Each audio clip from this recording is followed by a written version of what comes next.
ایسا نہیں ہے، یاد رکھیے ایسا نہیں ہے. عورتیں بھی جنت میں جائیں گی، جیسا میں نے کہا جو جیسا عمل کریں گا اس کا بدلہ ملے گا. اگر عورتیں گناہ کریں گی تو گناہ گار ہاں، لیکن رسول اللہ نے ضرور کہا ہے زیادہ جائیں گی. لیکن ایک صحابی نے وجہ پوچھ لی، ایک صحابیہ نے وجہ پوچھ لی، اللہ کے رسول ہم کو کیوں آپ نے جہنم میں زیادہ دیکھا؟ تو آپ نے کہا تم جو ہے لان تان بہت کرتی ہو. لان تان نہیں کرنا چاہیے. اب دیکھیے حل آ رہا ہے حدیث میں، یہ مت کیجیے. لان تان بہت کرتی ہو اور احسان کرنے والوں کا احسان ایک جھٹکے میں اتار دیتی ہو. جیسا مثال کرو، باپ زندگی بھر بچی کے لیے سب کچھ کرتا رہا، ایک کام نہیں کر سکا. ابا نے کیا کیا آج تک اپنے لیے؟ ایک جوڑا بولے تھے عید پر، وہ بھی نہیں لائے.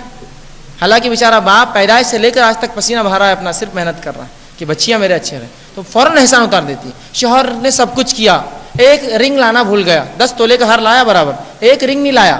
کیا کیے تم نے آج تک میرے لیے؟ ایک رنگ نہیں لا سکے تم آج تک. ارے وہ 10 تولے کا وہ ہار تو کوئی بھی لاتا تھا، رنگ کا کیا؟ لان تان، احسان اتارنا.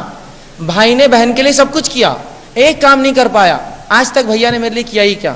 اتار دیا احسان ایک جھٹکے میں. تو احسان کرنے والوں کے احسان تم اتار دیتی ہو اور لان تان کثرت سے کرتی ہو. 2 عمل سے بچنا ہے.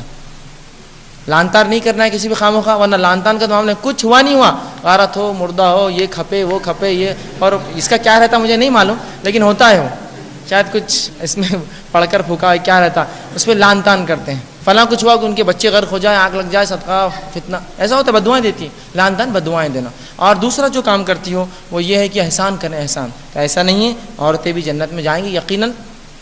جنتی عورتوں کی صفت رسول اللہ نے حدیث میں بتائی ہے، یقیناً جائیں گی. لیکن وہی ہے کہ تعداد کہتے ہوئے رسول اللہ نے زیادہ دیکھا ہے. ٹھیک ہے. تو بہرحال اس کا مطلب یہ نہیں کہ تمام عورتیں جہنم میں جائیں گی، بلکہ اچھے اعمال جو بھی کریں گا، چاہے مرد ہو چاہے عورت ہو، یقیناً جنت میں جائیں گے. اور برے اعمال جو بھی کریں گے، چاہے مرد ہو عورت ہو، جہنم میں اس کو وہی سزا ملیں گی. جی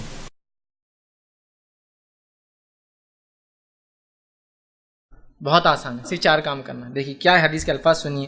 یہ ابن حبان کی روایت ہے. ابو ہریرہ رضی اللہ عنہ کے راوی، آپ نے فرمایا کہا جو عورت 5 نمازیں ادا کرے، مطلب فرض، رمضان کے فرض 1 مہینے کے روزے رکھے، اپنی شرمگاہ کی حفاظت کرے، ٹھیک ہے، مطلب شوہر کے علاوہ کسی سے وہ عمل نہ کرے، اور اپنی شوہر کی فرما برداری کرے، تو ایسی عورت کو روز قیامت کہا جائے گا جنت کے 8 دروازوں میں سے جس میں سے جانا ہے وہاں سے گزر جاؤ.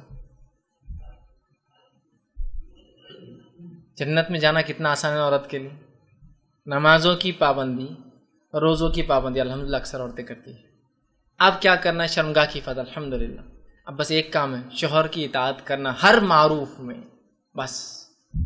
تو ایسی عورت سے روز قیامت کہا جائے گا 8 دروازوں میں سے جہاں سے تجھے جانا ہے گزر جا.